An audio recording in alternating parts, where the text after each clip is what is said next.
Mateo 4. La tentación de Jesús y su primer ministerio Galileo. A Jesús es tentado en el desierto. 1:1-2. Jesús fue llevado al lugar de tentación. Entonces Jesús fue llevado por el Espíritu al desierto, para ser tentado por el diablo. Y después de haber ayunado 40 días y 40 noches, tuvo hambre.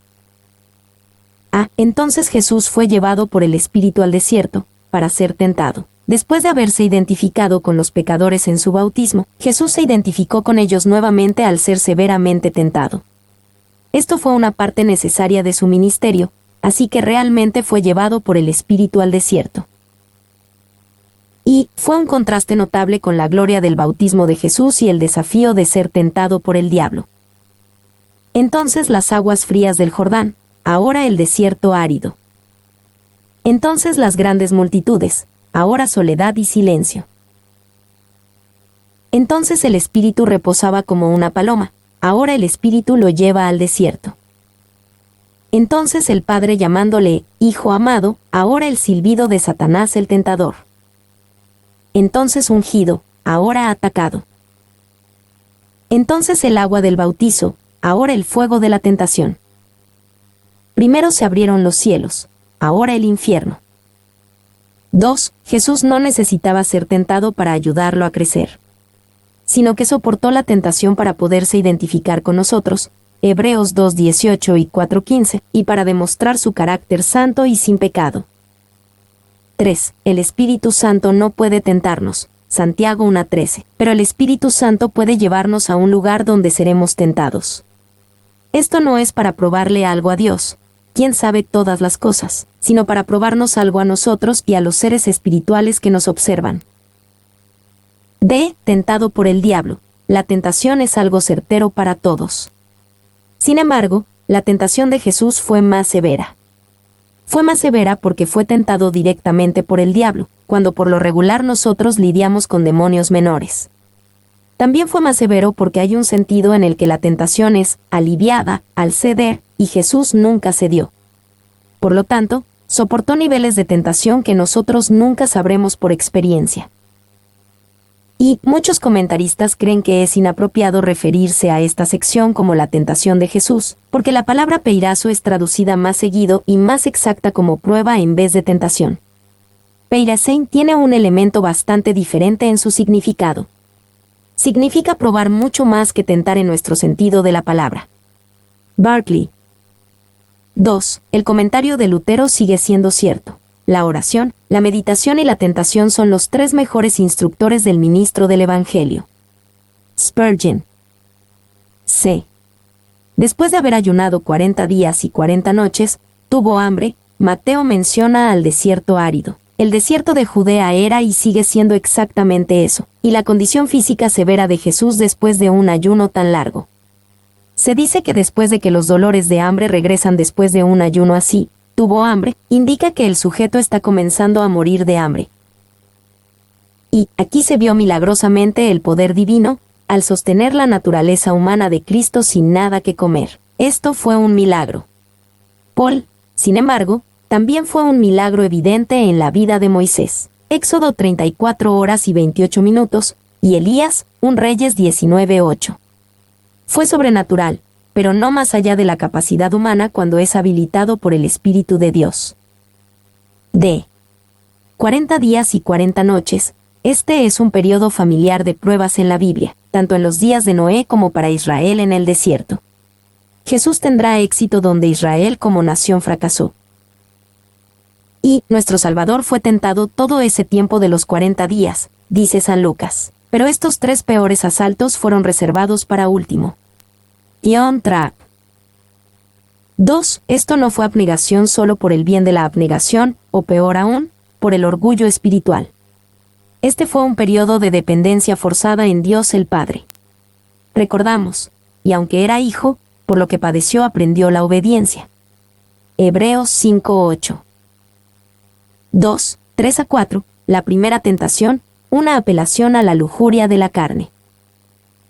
Y vino a él el tentador, y le dijo, si eres hijo de Dios, di que estas piedras se conviertan en pan. Él respondió y dijo, escrito está, no solo de pan vivirá el hombre, sino de toda palabra que sale de la boca de Dios. Vino a él el tentador. En nuestras vidas, no es cuestión de si vendrá el tentador, sino de cuándo vendrá. Enfrentaremos la tentación hasta que lleguemos a la gloria. Pero hagamos lo que hagamos, seremos tentados. Dios tuvo un hijo sin pecado, pero nunca tuvo un hijo sin tentación. Spurgeon. 2. Debemos considerar las circunstancias que precedieron a la tentación de Jesús. Él estaba en un estado mental especialmente devoto antes de su tentación.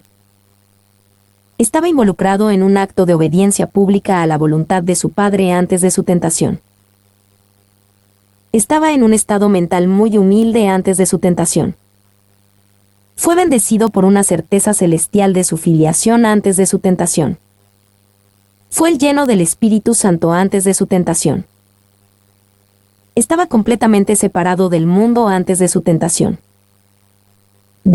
Si eres hijo de Dios, la pregunta hecha por Satanás es más como, ¿ya eres hijo de Dios?, en lugar de, si eres hijo de Dios. Satanás no estaba cuestionando la deidad de Jesús, lo desafió a probarlo o demostrarlo a través de obras milagrosas. Cedí que estas piedras se conviertan en pan. Esta fue una tentación de usar los dones de Dios para propósitos egoístas. Satanás sugirió que Jesús usara sus poderes milagrosos para proveerse comida. La filiación del Dios vivo, él sugirió, seguramente significa que Jesús tiene el poder y el derecho de satisfacer sus propias necesidades. Carlson. 2. Esta no fue una tentación de crear milagrosamente grandes riquezas o lujos, solo pan. La Biblia tiene muchos acontecimientos de provisiones milagrosas, algunas por manos de Jesús. Sin embargo, Jesús no hizo que estas piedras se convirtieran en pan, especialmente por instigación de Satanás. 3. Podríamos decir que Jesús estaba siendo probado por medio de sus fortalezas, por medio de sus dones. ¿Permitiría que sus fortalezas se convirtieran en trampas? Él manda al Señor que compruebe su filiación al servirse a sí mismo, y, sin embargo, esa hubiera sido la mejor manera de comprobar que él no era el Hijo de Dios. Spurgeon. Podríamos decir que la misma tentación vino a Jesús en la cruz. Mateo 27 horas y 40 minutos. Él respondió y dijo, Jesús no estuvo en desacuerdo con Satanás de manera silenciosa, le respondió de la palabra de Dios. Cuando Jesús citó Deuteronomio 8:3, Jesús muestra que toda palabra que sale de la boca de Dios debería ser más preciosa para nosotros que la comida misma. Lo que Satanás sugirió tenía sentido. ¿Por qué morirte de hambre? Pero lo que escrito está tiene aún más sentido. 2. El hambre representa los deseos humanos, y la pregunta era, si la filiación significaba exención de estos, o aceptación leal de ellos como parte de la experiencia del Mesías. Brace. 3. No es que Jesús haya rechazado la ayuda sobrenatural para alimentarse. Él estaba más que feliz de comer lo que los ángeles le llevaron cuando terminó el tiempo de prueba. Mateo 4:11. No se trataba de rechazar la ayuda sobrenatural, se trataba de someterse al tiempo y voluntad de su Padre en todas las cosas. Escrito está, al confiar en el poder y la verdad de la palabra de Dios, Jesús estaba dispuesto a pelear esta batalla como hombre. Fácilmente pudo haber reprendido a Satanás a otra galaxia, pero lo resistió de una manera que nosotros podemos imitar. Jesús usó las Escrituras para luchar contra la tentación de Satanás, no un poder sobrenatural inaccesible para nosotros. Jesús peleó esta batalla como hombre, y no utilizó ningún recurso especial indisponible para nosotros. Sacó la espada del Espíritu, nuestro Señor no peleará con ninguna otra arma. Pudo haber hablado nuevas revelaciones, pero escogió decir, escrito está. Spurgeon. 2. Pudo haberse enfrentado a Satanás con una exhibición de su gloria. Pudo haberse enfrentado a Satanás con lógica y razonamiento. En vez, Jesús usó la palabra de Dios como arma contra Satanás y la tentación. Él usó un arma que uno puede usar aún cuando está solo. Él usó un arma para defender su filiación. Él usó un arma para vencer la tentación. Él usó un arma que fue efectiva porque la entendía.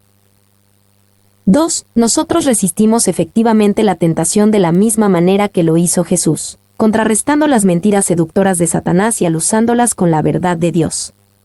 Si somos ignorantes de la verdad de Dios, estamos mal armados en la lucha contra la tentación.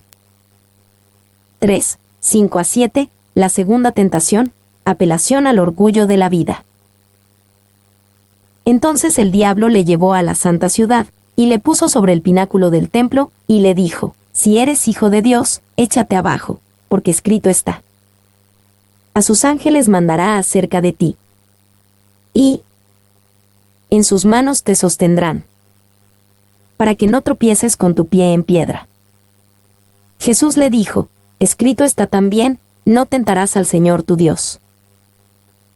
Si eres el Hijo de Dios, échate abajo. Satanás tentó a Jesús a forzar al Padre a un evento sobrenatural. Satanás apeló al deseo dentro de cada hombre de sentir la aprobación de Dios y de tener esa aprobación demostrada públicamente. Y le puso sobre el pináculo del templo. El pináculo del templo se levantaba a unos 200 pies desde el suelo del valle de Cedrón. Un salto desde ahí, y la aparición de la protección angelical prometida sería un espectáculo extraordinario. 2. Las sugerencias del diablo eran de una crisis creada artificialmente, no de confiar en Dios en las situaciones que resultan del servicio obediente. Franz. 3. Este era el mismo método que prometían los falsos mesías que surgían continuamente. Estos simuladores ofrecían sensaciones que no podían realizar. Jesús podía realizar lo que prometía. ¿Por qué no debería hacerlo? Barclay. 4. Jesús acababa de tener este tipo de demostración espectacular en su bautismo, Mateo 3:17, pero eso se debió haber parecido muy lejano después de 40 días y 40 noches de ayuno en el desierto. Escrito está. El diablo también puede usar esta frase. Podemos confiar en que el diablo ha memorizado la Biblia, y es un experto en citarla fuera de su contexto para confundir y derrotar a los que tienta. Aquí, el diablo citó el Salmo 91, 11-12, y lo sacó fuera de su contexto para decir: vamos, Jesús, si haces esto, la Biblia promete que los ángeles te rescatarán, y será excelente autopromoción. Y Satanás tomó prestada el arma de nuestro Señor y dijo: escrito está, pero no usó la espada legalmente. No estaba en la naturaleza del demonio falso citar correctamente. Excluyó las palabras necesarias, en todos tus caminos. Así hizo que la promesa dijera lo que en verdad nunca sugirió.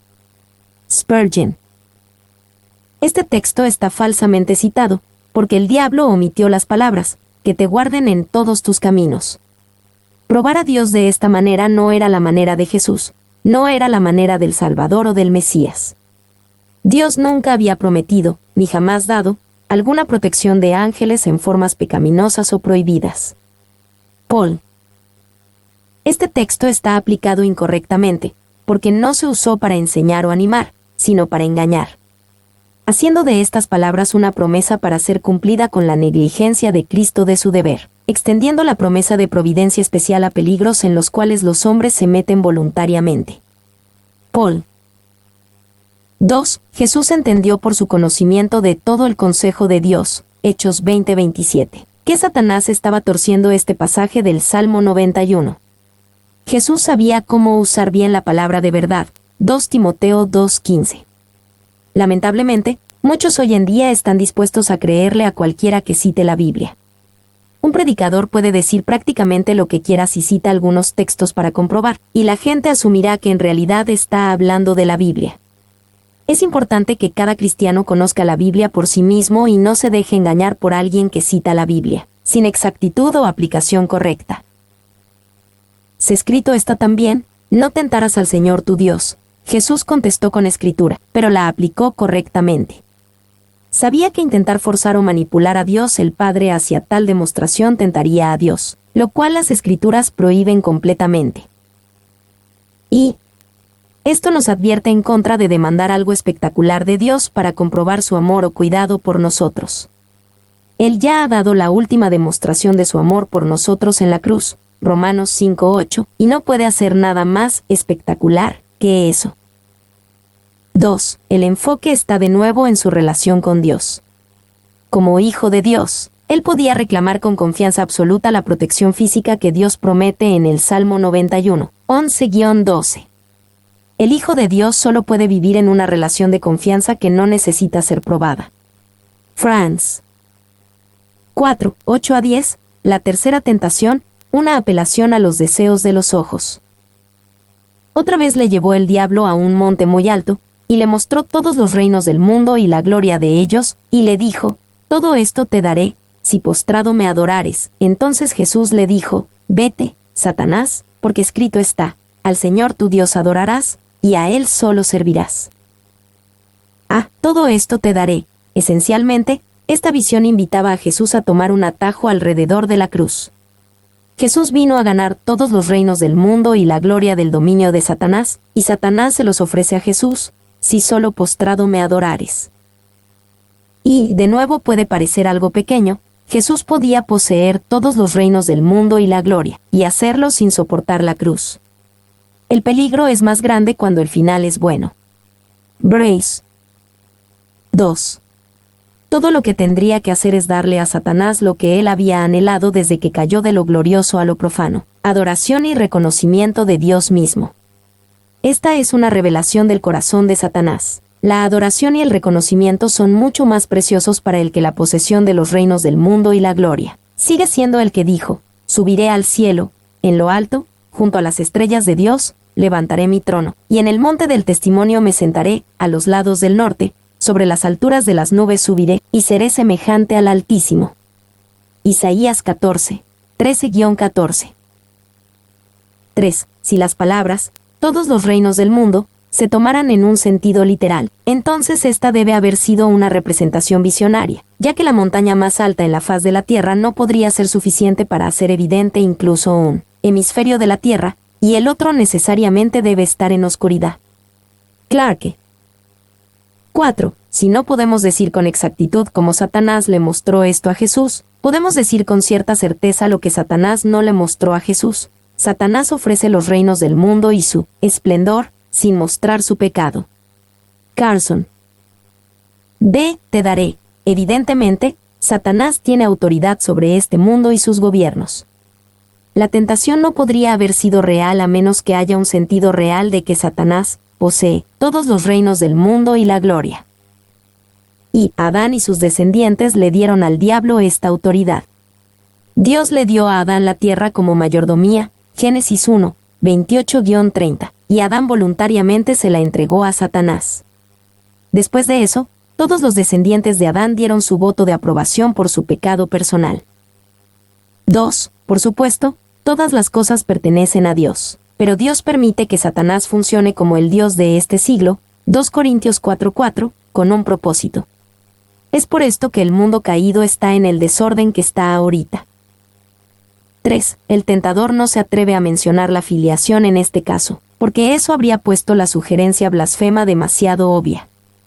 Ningún hijo de Dios puede adorar al diablo. Spurgeon. Se vete Satanás, porque escrito está, Jesús respondió con la escritura nuevamente, y le mandó al diablo que se fuera.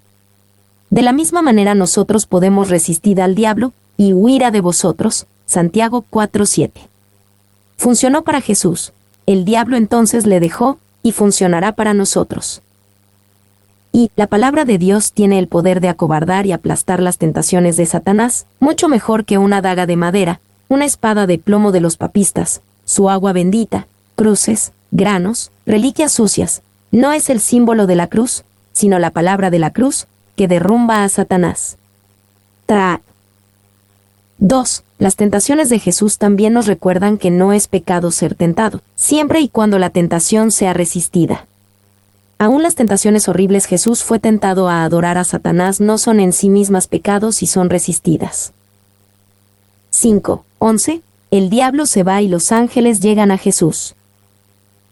El diablo entonces le dejó, y he aquí vinieron ángeles y le servían. El diablo entonces le dejó significa que Jesús ganó.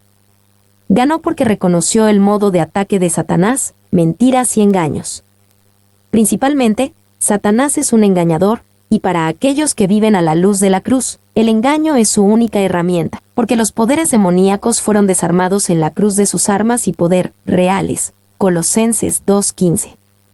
Pero el engaño es extremadamente efectivo para llevarnos al pecado y causarnos vivir la vida en temor e incredulidad.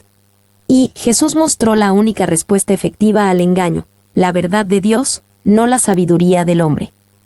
Primero, debemos ver la tentación por lo que realmente es, una mentira. Después, debemos combatir a la tentación con la palabra de Dios. Luego, debemos edificarnos siempre en la verdad y tenerla en nuestro corazón. 2. Cada pasaje que Jesús citó a Satanás en esta sección viene de Deuteronomio capítulos 6 y 8. No es irrazonable suponer que Jesús estaba meditando en esos mismos pasajes, y que peleó contra Satanás con el pan fresco que se acababa de alimentar. Debemos asegurarnos de tener siempre pan fresco con el cual responderle a Satanás. 3. Es digno de notar que todos los pasajes citados por nuestro Señor vienen del libro de Deuteronomio, un libro que ha sido tan gravemente atacado por críticos destructivos. Así, nuestro Señor puso honor especial sobre esa parte del Antiguo Testamento el cual vio que sería el más atacado. Los últimos años han demostrado que al diablo no le gusta Deuteronomio. Se vengaría por las heridas que le causó en esta ocasión tan memorable. Spurgeon. 4. Jesús pensó que esto era importante para nosotros saber. Solo él le pudo decir a los escritores del Evangelio lo que sucedió cuando fue tentado en el desierto de Judea. Necesitamos aprender de esto, para aprender cómo nosotros podemos vencer la tentación, pero aún más importante cómo Jesús venció la tentación en nuestro nombre y tuvo éxito como el Hijo de Dios sin pecado donde Adán, Moisés y todos los demás habían fallado. Ve, y he aquí vinieron ángeles y le servían. Dios nunca abandona a los que soportan la tentación. Así como vinieron ángeles y le servían a Jesús, Dios encontrará una manera de ministrarnos a nosotros y satisfacer nuestras necesidades mientras soportamos la tentación. Y la ayuda angelical del Salmo 91 horas y 11 minutos, la cual Jesús se rehusó a llamar ilegítimamente, ahora es dada apropiadamente. Servían implica particularmente la provisión de alimentos, y de nuevo la experiencia de Elías parece ser recordada, 1 Reyes 19, 5-8. France. 2. Estos seres santos tal vez no hayan venido mientras la batalla estaba siendo peleada, no sea que hubieran dividido los honores de ese día, pero cuando terminó el duelo, se apresuraron en llevar comida para el cuerpo, y comodidad a la mente del rey campeón. Spurgeon. D. El primer ministerio galileo de Jesús. 1, 12-16. Cumpliendo la profecía, Jesús trae luz a la región de Galilea. Cuando Jesús oyó que Juan estaba preso, volvió a Galilea, y dejando a Nazaret, vino y habitó en Capernaum, ciudad marítima, en la región de Zabulón y de Neftalí, para que se cumpliese lo dicho por el profeta Isaías, cuando dijo: Tierra de Zabulón y tierra de Neftalí, camino del mar, al otro lado del Jordán. Galilea de los gentiles. El pueblo asentado en tinieblas vio gran luz. Y a los asentados en región de sombra de muerte, luz les resplandeció. Cuando Jesús oyó que Juan estaba preso, volvió a Galilea. Juan 3:22 y 4:1-2 indican que el primer ministerio que Jesús hizo con sus discípulos fue un ministerio de bautismo en el Jordán. Algún tiempo después de eso y del arresto de Juan el Bautista, Jesús fue a Galilea para comenzar su ministerio ambulante en esa región.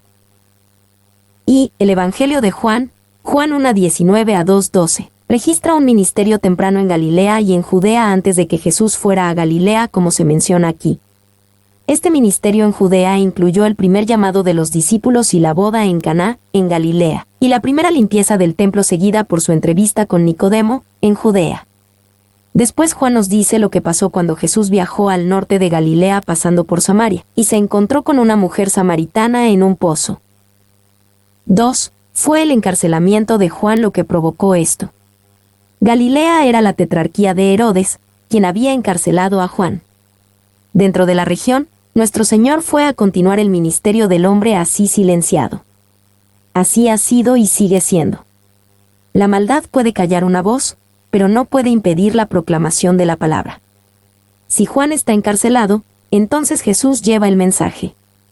Morgan.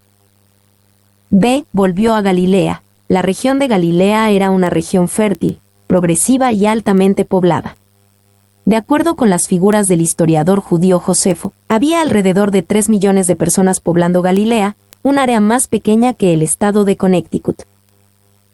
Y, en un área de aproximadamente 95 por 50 kilómetros, Josefo dice que había alrededor de 204 pueblos y ninguno tenía menos de 15,000 personas. Eso da una población de más de 3 millones de personas en la región.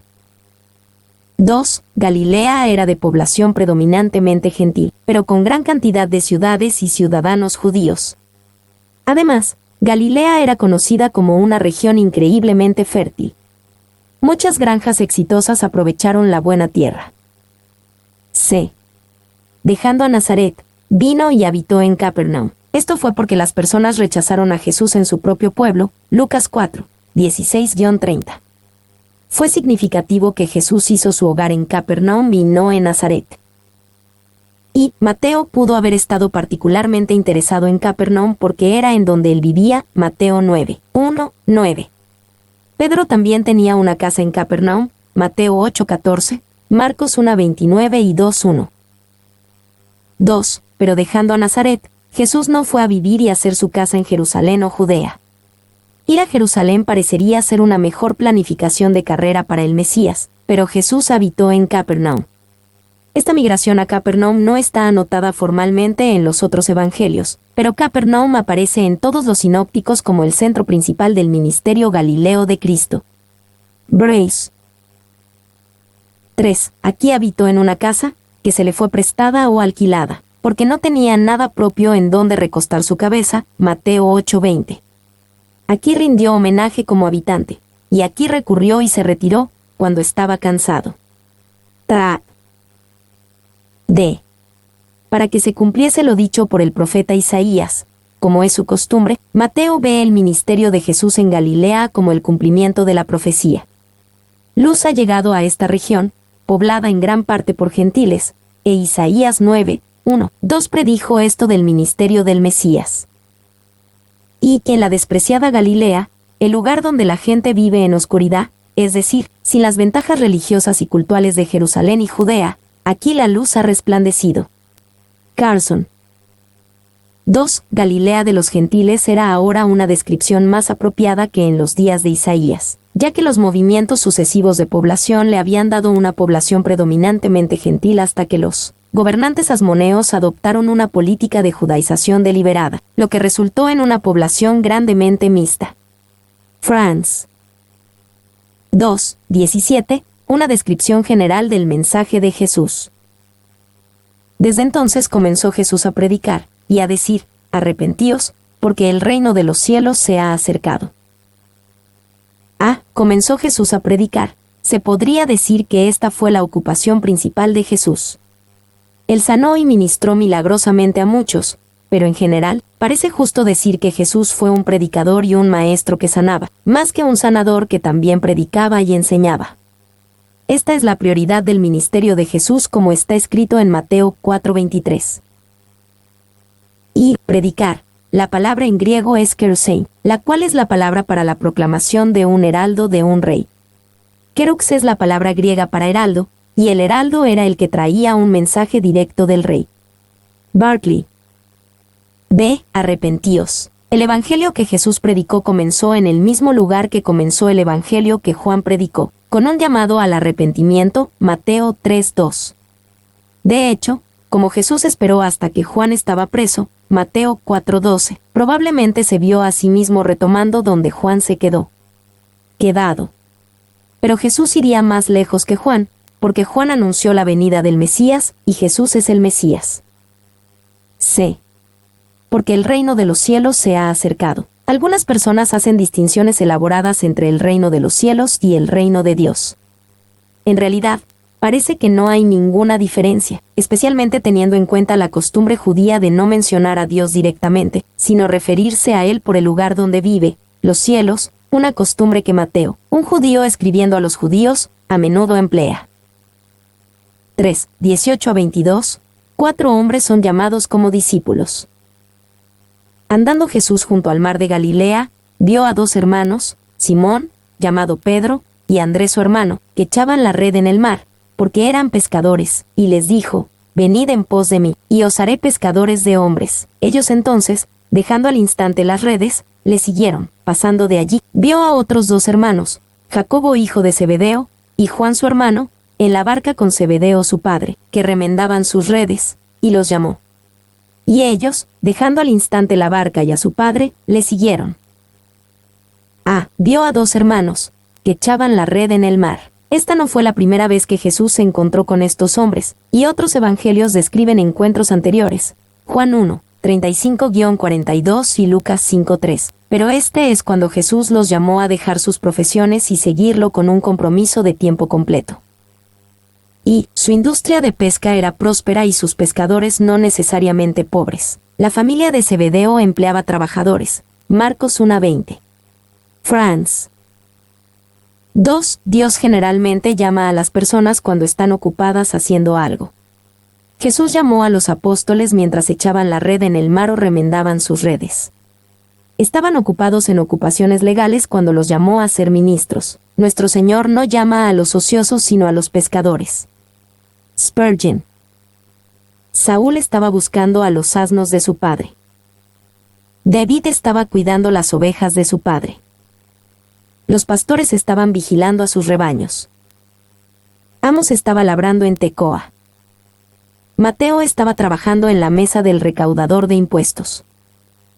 Moisés estaba cuidando los rebaños de su suegro. Gideon estaba trillando trigo. Venid en pos de mí, y os haré pescadores de hombres. En ese tiempo, era costumbre que un rabí tuviera discípulos. No había nada de culto en que Jesús les pidiera a estos hombres que estuvieran con él constantemente para aprender de él. En unos aspectos, Jesús les ofreció una educación tradicional a los pies de un rabí. En otros aspectos, esto era muy diferente de la educación rabínica normal. Y venid en pos de mí, inmediatamente sugeriría a los discípulos de un rabí, que literalmente lo seguían para absorber su enseñanza, aunque esto era por su propia voluntad, no por su llamamiento. Franz. 2. Él, sin embargo, fue más allá que Juan, quien solo podía anunciar y apuntar a otro.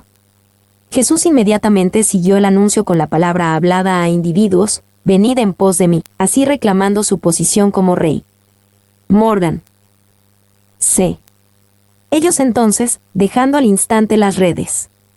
Y ellos, dejando al instante la barca y a su padre, le siguieron. La respuesta inmediata de estos discípulos es un gran ejemplo para nosotros. Entonces los primeros discípulos hicieron lo que todos los discípulos de Jesús deben hacer: le siguieron. Y seguir a Jesús significa dejar unas cosas atrás. La mujer samaritana dejó atrás su cántaro, Mateo dejó su mesa de impuestos, y el ciego Bartimeo dejó su manto para seguir a Jesús. 4. 23-25. Una descripción del ministerio de Jesús en Galilea. Y recorrió Jesús toda Galilea, enseñando en las sinagogas de ellos, y predicando el evangelio del reino, y sanando toda enfermedad y toda dolencia en el pueblo, y se difundió su fama por toda Siria. Y le trajeron todos los que tenían dolencias, los afligidos por diversas enfermedades y tormentos, los endemoniados, lunáticos y paralíticos, y los sanó. Y le siguió mucha gente de Galilea, de Decápolis, de Jerusalén, de Judea y del otro lado del Jordán. Enseñando en las sinagogas. Las costumbres de las sinagogas en ese tiempo le dieron a Jesús muchas oportunidades de enseñar, porque a menudo le daban a un visitante, especialmente a uno distinguido, la oportunidad de hablar. Y, después de la enseñanza, había un momento de discusión y preguntas. La sinagoga era el lugar ideal para transmitir una nueva enseñanza a la gente. Barclay. Enseñando, predicando el evangelio del reino. La diferencia entre enseñando y predicando es una de énfasis y forma, no de contenido. Y predicar es la proclamación intransigente de certezas. Enseñar es la explicación del significado y la importancia de ellas. Barclay. C. Toda enfermedad y toda dolencia en el pueblo. La habilidad de Jesús de sanar a aquellos con todo tipo de enfermedades demuestra que Él tiene un poder auténtico sobre el daño causado por la caída del hombre. Su autoridad sobre los demonios y los endemoniados. muestra que tiene un poder auténtico sobre toda la creación. Y esta es la primera vez que se menciona a los endemoniados en el Nuevo Testamento, y el concepto rara vez es registrado en el Antiguo Testamento. Saúl fue un ejemplo, quien fue perturbado por un espíritu, como en 1 Samuel 18:10, 19:9. Obviamente, hay muchos más registros de endemoniados en las páginas del Nuevo Testamento que en el Antiguo Testamento o en el mundo occidental contemporáneo. Se han ofrecido muchas sugerencias para este hecho. Algunos creen que Dios le dio al diablo mayor permiso para afligir al hombre de esta manera para dar mayor evidencia de las credenciales de Jesús como Mesías. Algunos creen que Dios le dio al diablo mayor permiso para afligir al hombre de esta manera para reprender a los saduceos, quienes no creían en seres espirituales como ángeles y demonios. Algunos creen que no hubo mayor permiso en esos tiempos, y que la misma cantidad de posesiones demoníacas existen hoy en día, aunque no se reconocen como tal. Algunos creen que simplemente hay menor posesión demoníaca en culturas que han estado bajo la influencia del Evangelio por cientos de años, y mucho más en culturas paganas y /diagonal o animistas.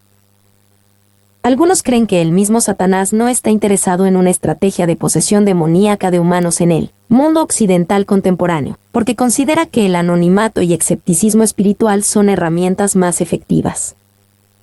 Le siguió mucha gente. Jesús tenía un propósito para permitir que tantos milagros dramáticos atrajeran a mucha gente.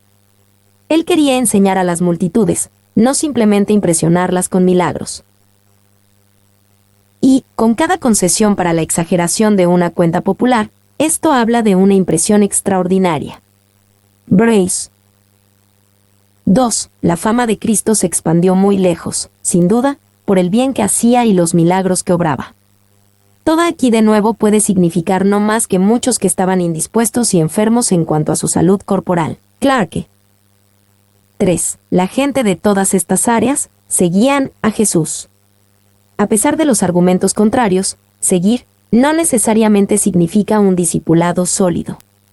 Puede, como aquí, referirse a aquellos que en algún momento en particular siguieron a Jesús en su ministerio itinerante, por lo tanto, fueron considerados libremente discípulos.